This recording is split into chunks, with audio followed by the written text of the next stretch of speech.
आज বানালাম লুচি তরকারি। এই রেসিপিটা শেয়ার করলাম। ময়দা এই যে মাখা হচ্ছে 2 মিনিটের মধ্যে।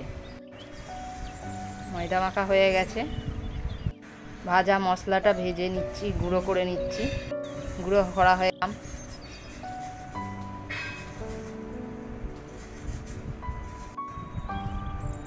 দিলাম, পেঁয়াজ দিলাম, মশলাটা দেয়া হলো। মশলাটা নাড়াচাড়া করা হচ্ছে। হলুদ গুঁড়ো দিয়ে নাড়া হলো, লঙ্কা গুঁড়ো দেয়া হয়ে নাড়াচাড়া হচ্ছে। একটু নুন দেয়া হলো, স্বাদ অনুযায়ী নুন।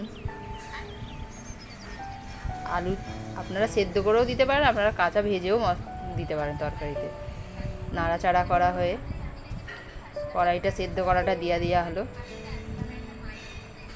এবার নেড়ে চেড়ে ঢাকনা দিয়ে রেখে দেবেন।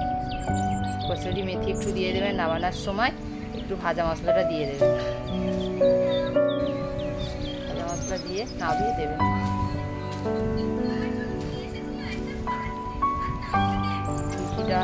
লুচিটা কাটা হয়েছে, লুচিটা বেলা হচ্ছে।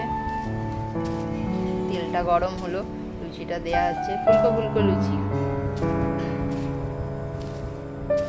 এই যে লুচি দেখুন, এই যে বাটিতে দেয়া হচ্ছে তরকারি।